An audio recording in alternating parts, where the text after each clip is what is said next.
కేవలము ప్రేమ కాదు కానీ ప్యాషనెట్గా ప్రేమించేవారు ఉన్నారా?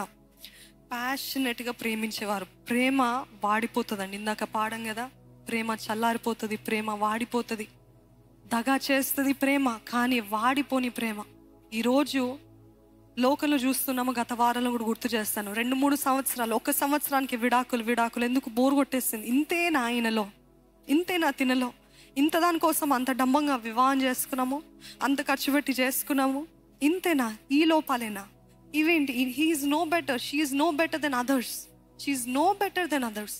ప్రేమ అని పడ్డారు, ప్రేమ అని పెళ్లి చేసుకున్నారు, కానీ ప్రేమ సంవత్సరం తిరిగేలోపే చల్లారిపోతుంది, వాడిపోతుంది. అందుకనే ప్రేమ ఒక్కటే నిలపలేదండి. కొంచెం కాంట్రడిక్టరీగా ఉంటుంది మీకు ఈ స్టేట్మెంట్. ప్రేమ ఒక్కటే కుటుంబాన్ని నిలబెట్టలేదు. దానికి కమిట్మెంట్ అవసరము, దానికి ఓర్పు అవసరము, దానికి సహనం అవసరము, దానికి తగ్గింపు అవసరము, దానికి ఓర్చుకోవడం అవసరం, ఎంతో అవసరము. ప్రేమ ఒక్కటే అంటే ప్రేమ ఉంటుంది, ప్రేమ పోతుంది, కానీ ఆసక్తి, ప్యాషన్ ఎప్పుడు కూడా పోరాడుతూనే ఉంటుంది. Passionate love. యేసే మనల్ని ప్యాషనెట్గా ప్రేమించాడండి, ఆసక్తితో ప్రేమించాడు. ఈరోజు ప్రేమ ఒక్కటే కాదు. Does your husband love you passionately? ప్యాషనెట్గా ప్రేమించే వ్యక్తి ఉన్నాడా? ఇక్కడ జరిగే సర్వేలో ఏంటిదంటే, first 5 years of Christian marriage, నేను అనేది అన్య కుటుంబాలు కాదండి, కుటుంబాల్లో క్రీస్తు రక్తం చేత కడగబడిన కుటుంబాల్లో ఎంతోమంది ఫస్ట్ 5 years ఆఫ్ మ్యారేజ్లోనే, ఫస్ట్ ఇయర్ కాకపోయినా, సెకండ్ ఇయర్ కాకపోయినా, 3వ సంవత్సరం నుండి చీటింగ్ అంట, భార్య పైన చీటింగ్ అంట, వ్యభిచారం అంట, భార్యకి తెలియకుండా అక్రమ సంబంధాలు, అక్రమ స్నేహాలు, బంధాలు పెట్టుకునేది. ఎందుకు అని అంటే ప్రేమ అని పెళ్లి చేసుకున్నారు, కానీ ప్రేమ పోయింది, ప్రేమ వాడిపోయింది. ఇప్పుడు ఇంకోళ్ళు కావాలి, ఇంకోళ్ళు ఫ్రెష్, సంథింగ్ ఫ్రెష్. ఇది అయి బోర్ కొట్టేస్తుంది. చూసేసాను, అంత తెలుసుకున్నాను. I know how she looks. చూడండి, భార్య భర్త ముందే తనంతా కూడా అందంగా ఉన్నా లేకపోతే అన్నీ తీసినా కానీ అంతా కూడా ఎవరికి కనపరుస్తుంది? భర్తకి కనపడదు. సో తనని అగ్లీగా చూస్తారు, తనని సౌందర్యవంతంగా కూడా చూస్తారు. ఈ భర్త కనిపిస్తుంది, అన్నీ చూసేసాను, అన్నీ అయిపోయినాయి, what else is there to interest me? తనలో ఇంకేముంది అని అనుకుంటూ ఉంటారు. అందుకనే ప్రేమ ఒక్కటే కాదు, మరలా చెప్తున్నాను, ఆసక్తి ఉంటే నూతన విధంగా భార్యని ప్రతిరోజు ప్రేమిస్తారండి. That is the best thing. అంటే ఒకేలాగా ఆ రోజు ప్రేమించినట్టు కాదు, ఈరోజు ఇంకా వ్యత్యాసంగా. అందుకనే ఎప్పుడు చెప్తుంటాను, భార్య భర్తలుగా ప్రేమ కంటే ముందుగా స్నేహితులుగా ఉన్నారనుకోండి, ఆ స్నేహము, ఆ బంధము, ఆ స్నేహితులుగా ఉన్నట్లయితే, నేను ఎప్పుడు నా భర్త గురించి, నా భర్త ఎప్పుడు నా గురించి ఇదే చెప్తుంటారు, వీఆర్ బెస్ట్ ఫ్రెండ్స్ ఫస్ట్. మంచి స్నేహితులం. ఎందుకంటే అన్నీ మాట్లాడుకుంటూ ఉంటాం, అన్నీ ఏడవాల్సి వస్తే ఇద్దరం ఏడుస్తాం, నవ్వాల్సి వస్తే ఇద్దరం నవ్వుతాం, అన్నీ మాట్లాడుకుంటాం. ఆయన ఏమైనా నిర్ణయం చేయాలంటే అడుగుతారు, నేనేమైనా నిర్ణయం చేయాలంటే ఆయనని అడుగుతాను. Everything is like a friendship. It's not just love. ప్రేమ ఒక్కటే కాదు, స్నేహము, బంధము, కమిట్మెంట్, ఇవన్నీ ఉన్నట్లయితే నిజంగా ఆ పురుషులు ఆ కుటుంబంలో, ఆ వివాహ జీవితంలో ఆనందము, ఆశీర్వాదం ఉంటుంది. ఐ ఓన్లీ ఆస్క్ యూ, నీ భర్త వివాహం చేసుకోకముందు కాబోయే భర్తకు ఆయన ప్యాషనెట్గా ప్రేమించాలని మీరు ప్రార్థన చేయండి. అందుకని అడగండి, దేవా, భౌతికంగా నేను చూసేది కాదయ్యా, నువ్వు ప్రేరేపించిన వ్యక్తిని నాకు దయచి. అనేకసార్లు దేవుని చిత్తంలో అయిన వివాహాల్లోనే ఎంతో బాధ, ఎంతో వేదన, ఎన్నో కలవరాలు ఉంటాయి. దేవుడు చెప్పాడు కదా, దేవుడు వాగ్దానం ఇచ్చాడు కదా, దేవుడు చేసుకోమన్నాడు కదా, ఈ వివాహం మళ్ళీ ఇలాగ ఉంది అని అంటే, I cannot promise you or guarantee you 100% suffering free life in your married life. ప్రతి వివాహమైన జీవితాల్లో ఏడుపు ఉంటూనే ఉంటుంది, కలవరాలు ఉంటూనే ఉంటాయి, గొడవలు ఉంటే, కలహాలు ఉంటూనే ఉంటాయి. కానీ I only can guarantee you, if God is the third person in your family, దేవుడు మీ కుటుంబంలో 3వ వ్యక్తిగా ఉన్నట్లయితే ఆ కుటుంబం ఎన్ని పోరాటాలైనా నిలబడుతుంది. నమ్మిన వారు హల్లెలూయా చెప్తారా? ఇది చెప్తూ వచ్చాను కదా, ప్యాషనెట్ లవ్ అంటే, కొంతమంది స్త్రీలు ఎలాగుంటుందంటే, అంటే ఆ స్త్రీలలో పనిచేస్తున్న దురాత్మలు ఎలాగుంటాయి అంటే, వివాహం కాని పురుషుల దగ్గరికి వెళ్ళవండి, వివాహం అయిన పురుషుల దగ్గరికి వెళ్తాయి. తెలుసా? మీకు చాలా షాకింగ్ ఉండొచ్చు, ఆశ్చర్యరీతిగా ఉండొచ్చు, కానీ కొంతమందిలో పనిచేసే దురాత్మలు, ఆ దురాత్మలకి కూడా ఎలాగుంటాయి అంటే, ఆ స్త్రీలు కాదు, ఆ స్త్రీలో పనిచేసే దురాత్మలు వివాహమైన వారి నీలాంటి వాడిని, ఇంత చక్కటి మంచి భర్తని నీ భార్య అలా అంత మాట అంటదా అంటే పురుషుడికి ఎలా ఉంటుంది భర్తకి? ఆహా, నన్ను అర్థం చేసుకోగలిగిన స్త్రీ ఉంది, నా భార్య ఎప్పుడు అర్థం చేసుకోదు, ఎప్పుడు నన్ను తిడుతూనే ఉంటుంది, ఎప్పుడు నా పైన సనుక్కుంటూనే ఉంటుంది, తిని చూడు నన్ను బాగా అర్థం చేసుకుంటుంది, తనలాగా నన్ను ఎవ్వరు అర్థం చేసుకోరేమో, నా భార్య ఉంది చూడు అని మెల్లగా డిస్కంటెంట్మెంట్, అసంతృప్తి ఆయనలో ఏర్పడుతూ ఉంటుంది.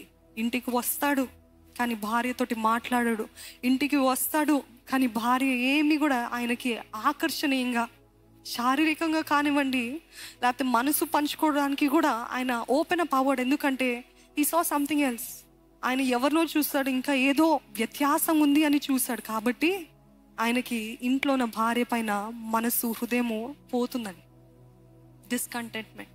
చాలామంది దురాత్మల చేత పీడించబడుతున్న స్త్రీలు భర్తని మింగివేయాలని, భర్తని అక్రమ సంబంధంలోకి, వ్యభిచారంలోకి నడిపించాలని చాలా మందిలో పనిచేస్తుంటుంది. అందుకనే ఆఫీస్ స్థలాల్లో, లేకపోతే ఉద్యోగ స్థలాల్లో, హోటల్స్కి వెళ్తే నిజంగా భయభక్తులు కలిగిన వారు, ఆసక్తి, ప్యాషనెట్ లవ్ లేని భర్తలు లేకపోతే ఉన్నవారు ఏంటి తెలుసా, కొంచెం ఆకర్షణ రాగానే లొంగిపోతూ ఉంటారు. హోటల్స్కి ఒంటరిగా వెళ్తే ఆకర్షణను బట్టి లొంగిపోతూ ఉంటారు. బిజినెస్ ట్రిప్ కానీ ఒంటరిగా వెళ్తే అక్కడ ఎవరో ద్వారా ఆకర్షించబడతారు. It is very heart breaking. అది ఎంతో గుండె పగిలే పరిస్థితి, కానీ ఇది సత్యం అండి. ఎందుకంటే కొంతమంది, కొన్ని దురాత్మలు ఆ స్త్రీలలో పనిచేసి ఎలాగైనా వ్యభిచారంలోకి నడిపించాలా, ఎలాగైనా అక్రమ సంబంధంలోకి నడిపించాలా, ఎలాగ ఈ కుటుంబాన్ని పాడు చేయాలా, ఎలాగ ఈ ఇంట్లో నెమ్మది లేకుండా చెయ్యాలా అనేసి ఎదురు చూస్తూనే ఉంటుంది. అందుకని స్త్రీలారా, ప్యాషనెట్ లవ్, భయభక్తులు కలిగిన వ్యక్తి అంత సులువుగా లొంగిపోరు, అంత సులువుగా లొంగిపోరు. దేవుని ముందు నేను ఈ దుష్కార్యం ఎలాగ చేయగలను అని చెప్తాడండి భయభక్తులు కలిగిన పురుషుడు. తను ఎంత దూరానికి వెళ్ళినా నా భార్య ఉంది, నా ఫ్లెష్ ఆఫ్ మై ఫ్లెష్, నా శరీరం, నా మాంసంలో మాంసము, my bone of my bone, ఎముకలో ఒక ఎముక నా భార్య ఉంది, నా భార్యకి దేవునికి విరుద్ధంగా నేను ఈ కార్యము చేయలేను అని భయభక్తులతో, పరిశుద్ధతతో ఉంటాడంట.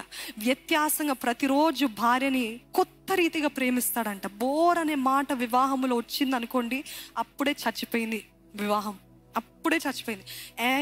I am board of you అనే మాట వచ్చింది అనుకోండి, ఇంకా అంతే ఆ వివాహం. ఆ మాట ఒకవేళ మీ మనసులోనగా నా నోటి నుండి మాట రానివ్వకండి, దానికి అంత శక్తిని ఇవ్వకండి. నాకు నువ్వు అంటే బోర్ కొట్టేస్తా, నాకు ఇంకా అవసరం అంత తెలుసు, ఇంకేం, వాట్ ఎల్స్ ఇస్ దర్, ఇంకేం మాట్లాడుకోగలుగుతాము. బయట పరాయి స్త్రీలతోటేమో అంతసేపు మాట్లాడుతుంటారు, అంతసేపు నవ్వుతుంటారు, కానీ ఇంట్లో ఉన్న భార్యతోటి మాట్లాడరే. Bore కొట్టిందండి, bore కొట్టద్దు. వివాహమైన స్త్రీ, నీ భార్య అంటే బోర్ కొట్టద్దు, వివాహమైన భర్త అంటే బోర్ కొట్టద్దు. ఎప్పటికప్పుడు ఆ ప్రేమ నూతనముగా పుట్టాలి. నమ్మిన వారు ఆమెను చెప్దామా? నూతనంగా పుట్టాలి. అప్పుడే ఆ వివాహము 80 సంవత్సరాలైనా, 60 సంవత్సరాలైనా, 50 సంవత్సరాలు నిలబడుతుందండి.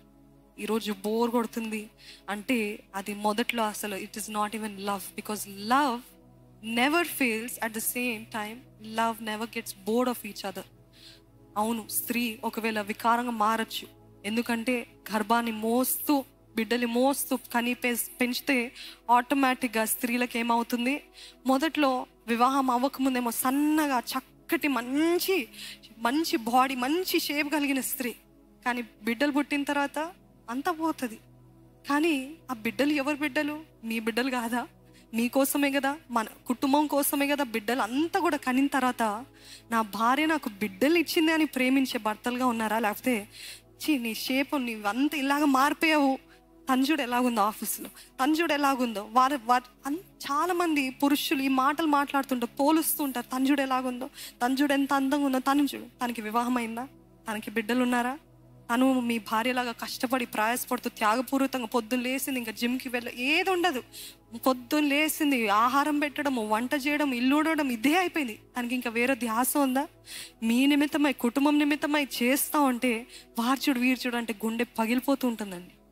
నిజంగా ప్రేమించే భర్తలు అర్థం చేసుకుంటారు, ఓహో నా కోసం ఇంత త్యాగం చేస్తుంది, కుటుంబం కోసం ఇంత త్యాగం చేస్తుంది, కుటుంబం కోసం ఇంతగా తన శరీరాన్ని కూడా పోగొట్టుకొని తనని తను మర్చిపోయి తను ఎంతో త్యాగపూర్వకంగా చేస్తుంది. అందుకనే ప్యాషనెట్ లవ్, ప్రేమ అన్ని దోషములు కప్పుతుందని ఆయన వాక్యం తెలియజేస్తుంది కదండి. అది కేవలం మాటలు క్రియల దోషాలే కాదు, బహిరంగంగా కనపడే ఇంపర్ఫెక్షన్స్ని కూడా నా భార్య, ఎన్ని లోపాలున్నా నా భార్య, ఎన్ని లోపాలున్నా నా భర్త అని ఆ ప్రేమ ఉంటుంది చూడండి. ఆ లోపాలు ఇంకేం కనపడవు. ప్రేమ లేని వారికి, ఆసక్తి లేని, ప్యాషనెట్ లవ్ లేని వారికి భార్యలో ఉన్న, భర్తలో ఉన్న లోపాలు అన్నీ కూడా కనపడుతూ ఉంటాయి. వీర్చుడు వార్చుడు అని పోల్చుకోవడం బట్టి మన కుటుంబాలు విచ్ఛిన్నం అయిపోతుందండి.